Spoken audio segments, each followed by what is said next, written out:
여러분 안녕하십니까?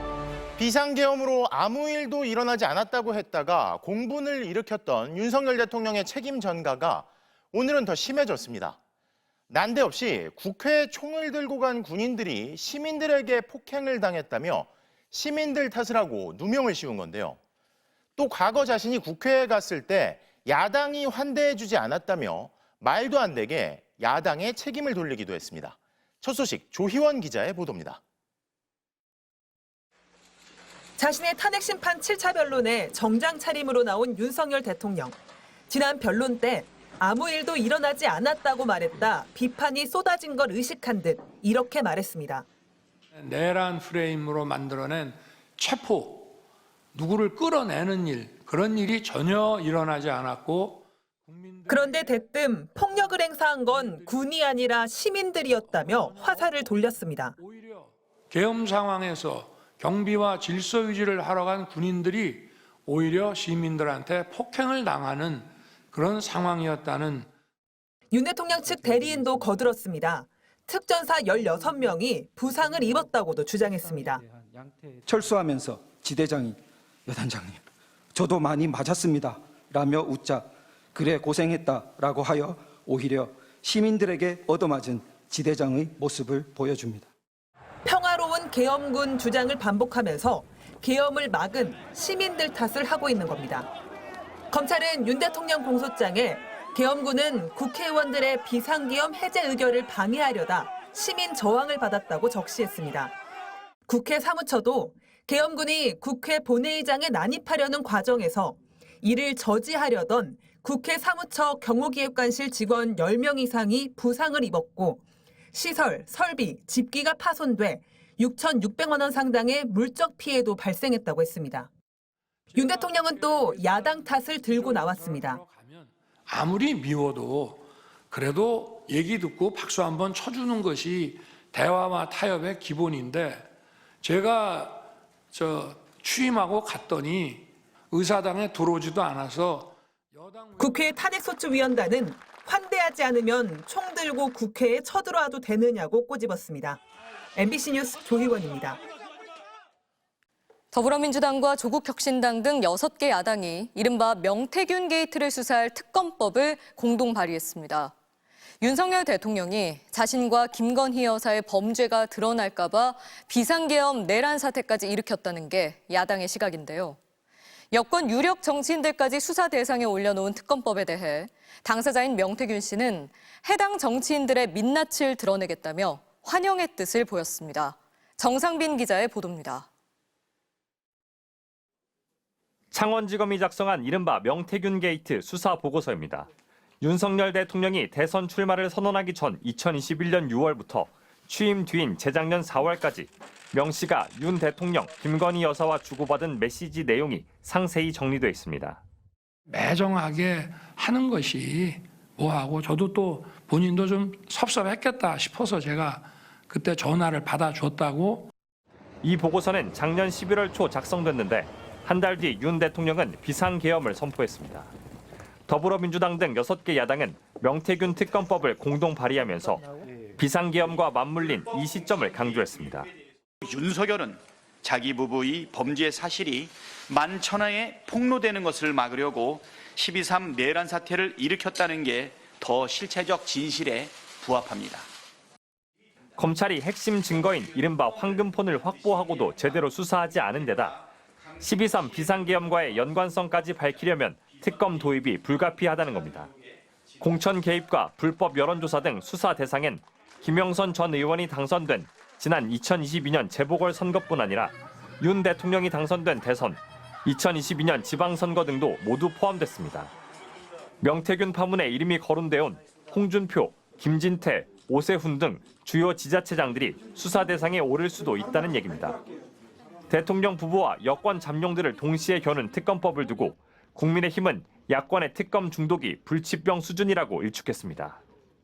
벌써 지금 명태균 특검법까지 나오면 24번째죠. 민주당이 선택과 좀 집중을 해줬으면 좋겠다 이런 생각을 합니다.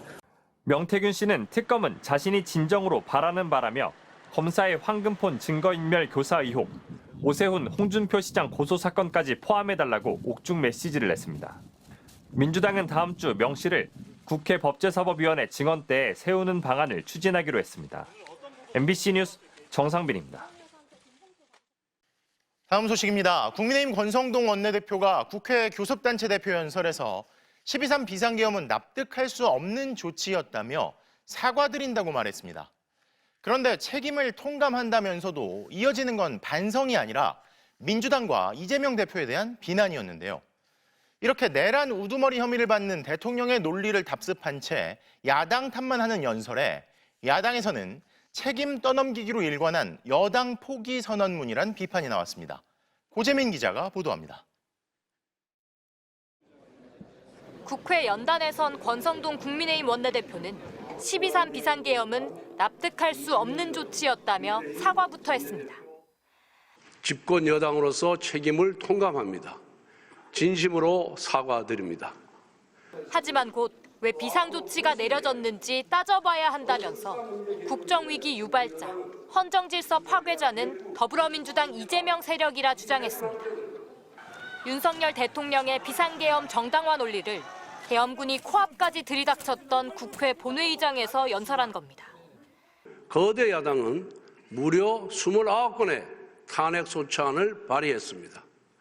우리 헌정사에서도 세계 어느 나라에서도 이런 야당은 없었습니다. 권 원내대표는 87년 헌법체제 이후 역대 대통령 중 3명이 탄핵 소추됐고 4명이 구속됐다며 분권형 개헌을 제안했습니다. 그런데 제왕적 대통령제를 고치자는 기존 논의에 더해 제왕적 의회의 권한도 제한해야 한다며 또 야당을 겨냥했습니다. 이대로 가면 다음에 누가 어느 당이 집권하더라도 총성 없는 내전이 반복될 뿐입니다. 추경에 대해선 내수 회복과 AI 등 산업 경쟁력 강화를 위해 필요하다고 입장을 바꿨지만 이재명 대표가 요구해온 지역화폐 예산은 안 된다고 선을 그었습니다. 한미동맹과 시장경제를 강조하면서도 최근 이 대표의 실용주의는 조기 대선을 겨냥한 위장전술이라고 깎아내렸습니다.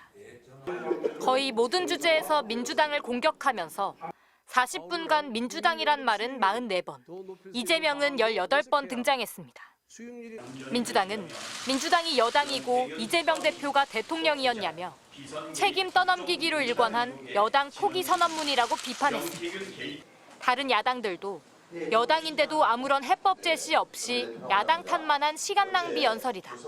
개헌 논의 전에 계엄 사태에 대한 책임부터 져야 한다고 비판했습니다. MBC 뉴스 고재민입니다. 트럼프 대통령이 끝내 미국이 수입하는 모든 철강 알루미늄에 25% 관세를 부과하는 행정명령에 서명했습니다. 모든 국가에 예외를 두지 않겠다고 밝히면서 우리나라가 적용받던 무관세 조치도 사라지게 된 건데요. 트럼프 대통령은 반도체, 자동차에도 관세를 검토하겠다고 밝혔습니다. 먼저 워싱턴 왕종명 특파원의 보도입니다. 트럼프 대통령은 누구든 이해할 수 있게 단순화하겠다면서 모든 철강 알루미늄에 25% 관세를 예외 없이 부과한다고 공식 발표했습니다. It's 25% without exceptions or exemptions, and that's all countries, no matter where it comes from, all countries. 관세율에 차등을 두거나 수출량 제한 쿼터제를 조건으로 무관세를 적용해 주던 것을 예외 없는 25%로 단순화시킨 겁니다. 포고문을 통해 한국, 일본, 호주 등 9개 나라를 언급하면서 3월 12일부로 지금의 예외적 협정을 종료한다고 못 박았습니다. 2018년 한국과 맺은 쿼터제 협정도 전면 중단하겠다고 선언한 겁니다. 첫 관세 행정명령이 중국, 캐나다, 멕시코라는 특정 국가를 겨냥했다면 두 번째는 국가를 가리지 않고 사실상 보편 관세 성격의 품목 관세로 진화했습니다. 트럼프는 품목 관세는 지금부터 시작이라고 했습니다. We will be looking at chips, and we will be looking at cars, and we're going to be looking at pharmaceuticals, and there'll be a couple of other things. 반도체와 자동차 모두 한국의 주력 수출품인데 트럼프 대통령은 앞으로 4주 동안 살펴보겠다고 했습니다. 당장은 세 번째 관세 조치로 미국산에 부과하는 만큼 미국도 부과하는 상호 관세를 내일이나 모레 발표하겠다고 예고했습니다. We don't want it to hurt other countries, but they've been taking advantage of us for years and years and years, and they've charged us tariffs. 행정명령 서명 직후 트럼프는 미국이 무역 흑자를 보고 있다면서 포고문에서 언급했던 호주는 면제를 고려하겠다는 예외적 입장을 추가로 밝혔습니다. 또 관세 시행까지 한 달의 시간을 남겨줬습니다. 캐나다, 멕시코가 그랬듯 각국이 무엇을 내놓을 수 있을지 이 시간 동안 고민해 보라는 신호로도 읽힙니다. 워싱턴에서 MBC 뉴스 왕중명입니다. 어제 대전의 한 초등학교 안에서 현직 교사에 의해 초등학교 1학년 아이가 살해당했습니다. 다시는 학교에서 이런 일이 일어나지 않도록 공론화해달라는 유족의 뜻에 따라 고 김하늘 양의 이름과 얼굴을 가리지 않았습니다. 아이들이 마음 놓고 안전하게 지내야 할 학교에서 벌어진 너무나도 끔찍한 사건을 김광현 기자가 보도합니다. 대전 도안동의 한 도로에 회색 승용차가 멈춰섭니다. 차량에서 외투를 입은 여성이 내리더니 6분쯤 지나 무언가를 들고 다시 차량으로 돌아갑니다. 가해 교사는 범행 당일 오후 1시 반쯤 학교 인근 상점에서 흉기를 구매했습니다. 그리고 3시간여 뒤인 4시 반 전후 가해 교사는 돌봄 교실을 나와 학원으로 가려는 1학년 김하늘 학생을 시청각실로 데려가 흉기를 휘둘렀습니다. 학원 실장님이 콜을 했는데 하늘이가 10분가량 안 내려오자 저한테 전화를 하셨습니다. 그래서 제가 학교랑 통화를 했고요. 하늘이는 약 10분 이상 정도 안 보이는 상태였습니다. 오후 6시쯤 가족과 경찰 등은 시청각실에서 하늘이와 스스로 자해한 가해 교사를 발견했지만 하늘이는 결국 숨졌습니다. 가해 교사는 지난해 말 우울증으로 질병휴직을 냈다 중단하고 조기 복직한 다른 학년 담당 교사였습니다. 하늘이와는 일면식도 없는 것으로 알려졌습니다. 가해 교사는 수업에 배제돼 짜증이 나서 범행을 벌였다고 경찰에 진술했습니다. 하늘이를 범행 대상으로 삼은 건 마지막으로 하교하는 학생을 노렸기 때문이라고 말한 것으로 확인됐습니다. 어떤 아이든 상관없다. 같이 죽을 생각으로 맨 마지막에 가는 아이에게 책을 준다고 시청각실에 들어오게 하여 유족 측은 무차별, 우발적 범행이 아니라 늦게까지 학교에 남는 하늘이를 노려 사전에 계획된 범죄라고 주장했습니다. 만약에 어제 죽지 않았더라도 타겟이 됐을 거라고 생각합니다. 하늘이가 4시 40분에 혼자 있다는 걸 분명히 알고 있었을 겁니다. 복도에는 혼자 있었을 거고요. 경찰은 가해 교사가 현재 수술을 마치고 중환자실에서 회복 중이라며 최대한 빠르게 수사를 진행하겠다고 밝혔습니다. MBC 뉴스 김광현입니다.